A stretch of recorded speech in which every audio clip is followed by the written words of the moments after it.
Hello students, कैसे हैं आप सब। आई होप आपकी साइंस की प्रिपरेशन बहुत अच्छी चल रही होगी।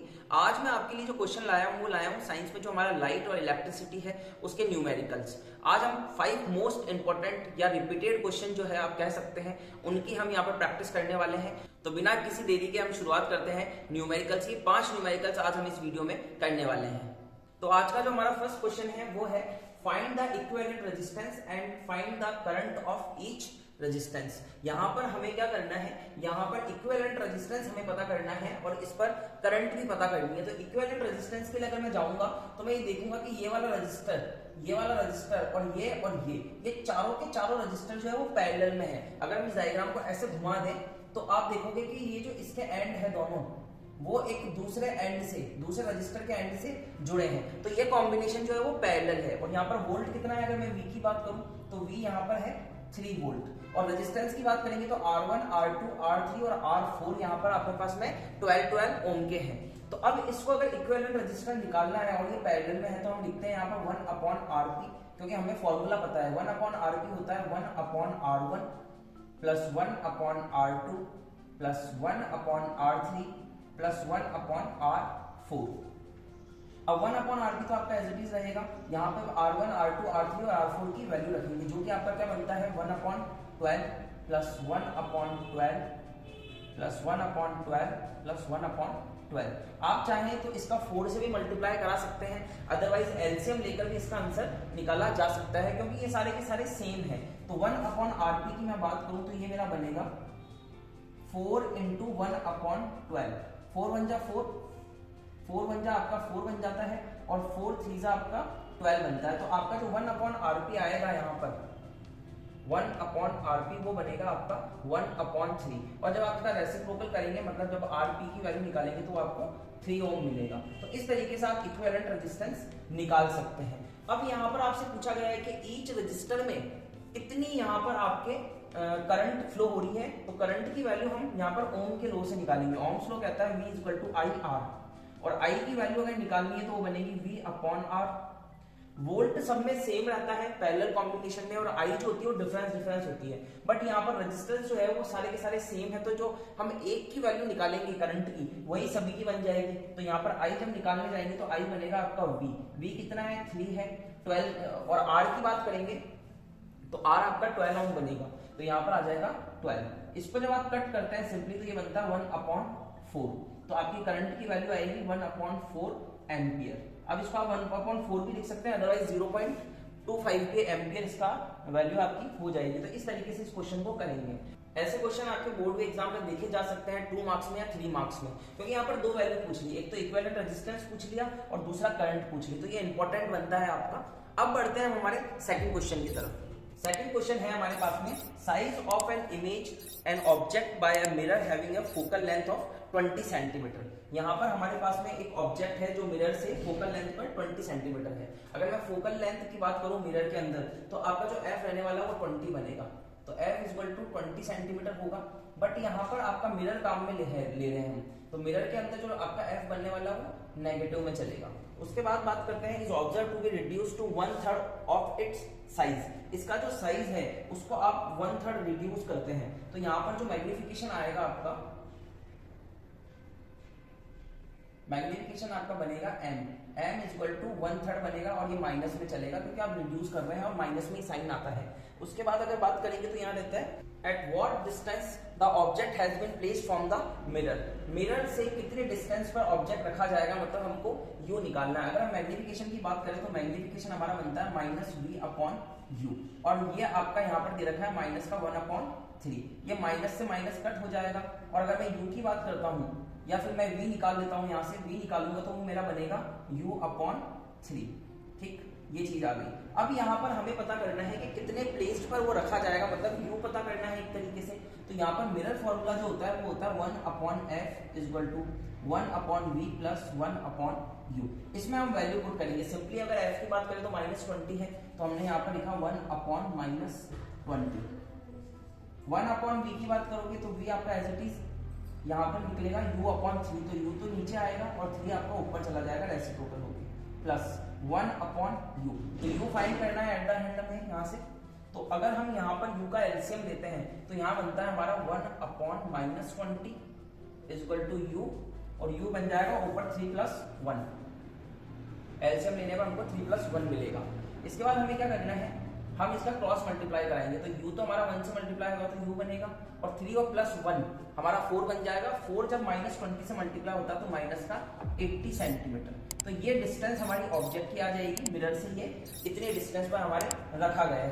इसके बाद क्वेश्चन में हमारे पास में है what is the nature of the image and the mirror. Mirror का भी टाइप पूछा है और नेचर भी पूछा है। तो मिरर का टाइप अगर मैं यहाँ पे देखूं तो मिरर का टाइप तो यहाँ पर कॉन्केव बन जाएगा। नेचर ऑफ इमेज की बात करेंगे तो कॉन्केव मिरर के अंदर जो f होगा वो आपका प्लस बन जाएगा, तो प्लस का 20 सेंटीमीटर हो जाएगा। मैग्निफिकेशन भी यहाँ पर प्लस हो जाएगा, तो ये बनेगा आपका 1/3। जो आपने पहले माइनस में लिया था वो अब आपका प्लस में होगा।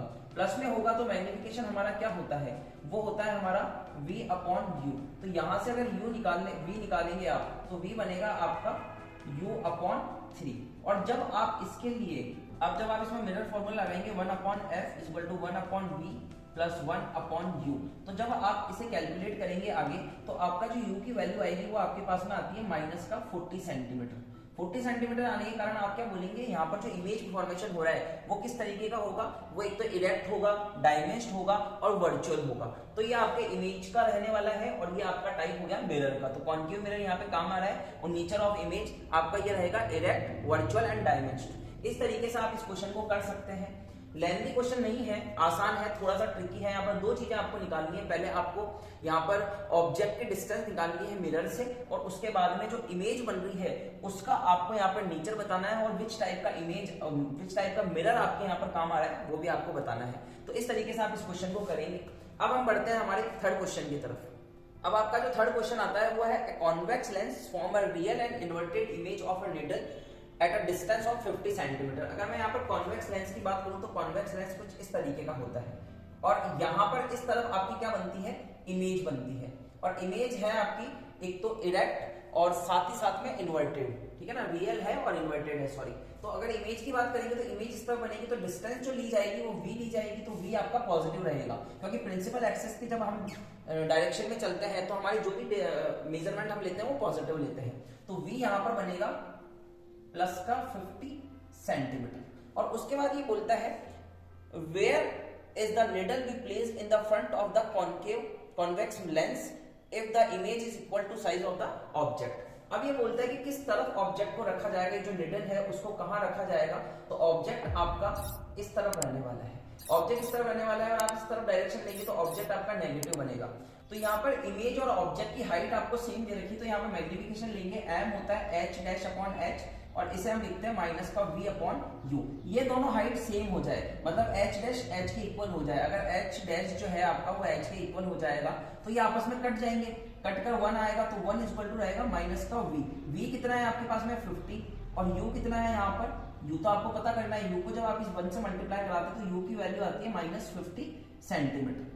इस तरीके से आप u निकालेंगे। अब आगे क्वेश्चन में आपसे पूछता है the image is equal to the size of object, also find the power of lens. तो यहाँ पर आपको u तो पता चल गया, v भी पता चल गया, तो आपको यहाँ पर पावर ऑफ लेंस पता करनी है।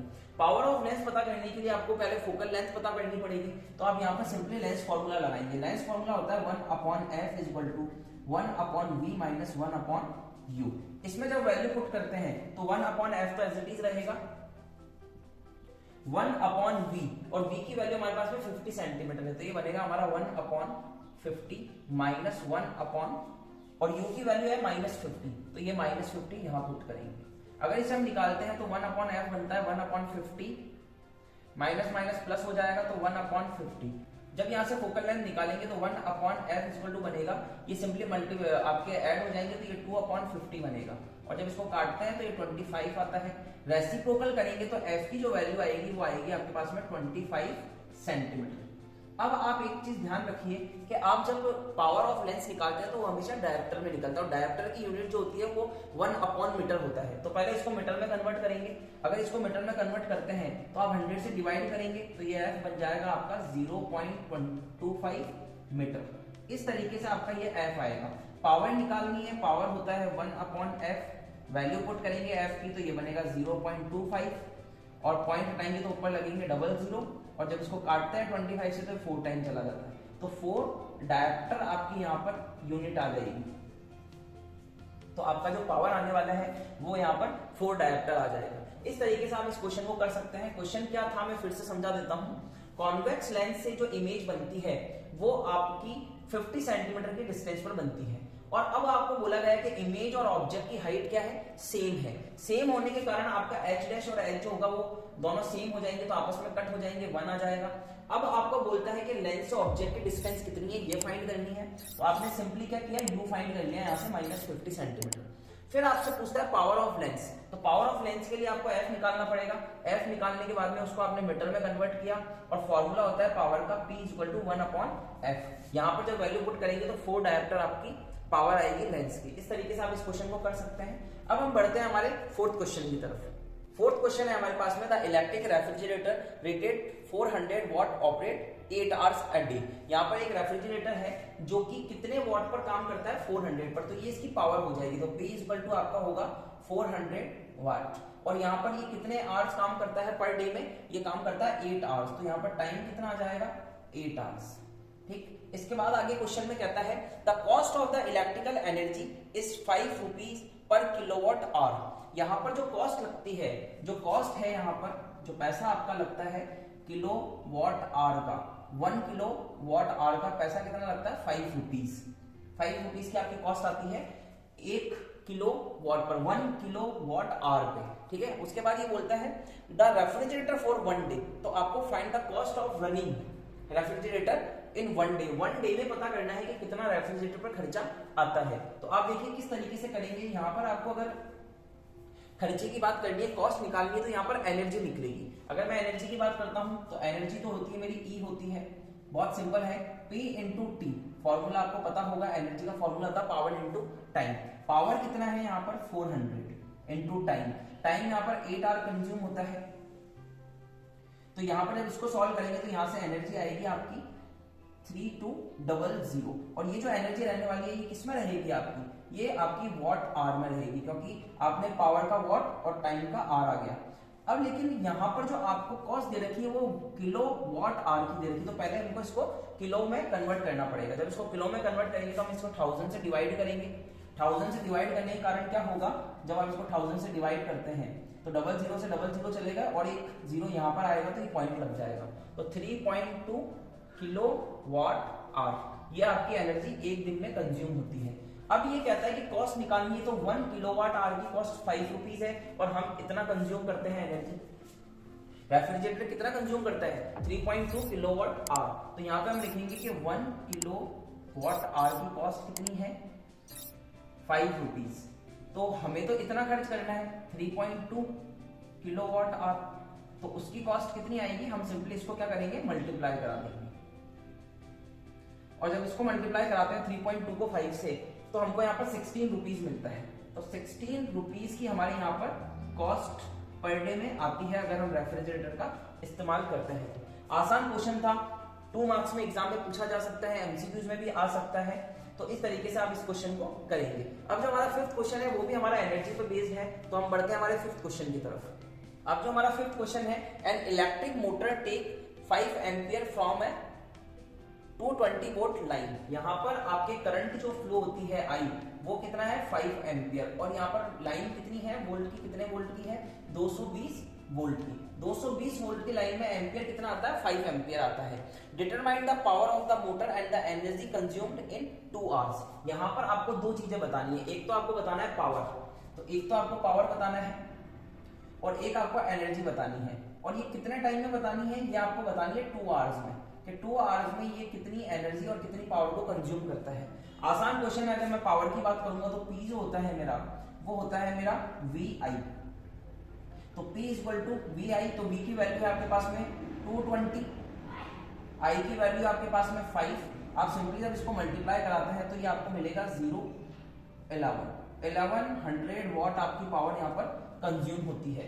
और आपसे एनर्जी पूछिए तो एनर्जी भी बहुत आसान है। एनर्जी का जो फॉर्मूला होता है वो होता है P × T, power × time. Power कितनी है यहाँ पर 1100 आपने निकाली है, तो 1100 यहाँ पर रखेंगे, और टाइम हमसे पूछा है 2 आवर्स में, 2 आवर्स यहाँ पर रखेंगे, तो ये हमारा बनेगा E = 2200 वॉट आवर।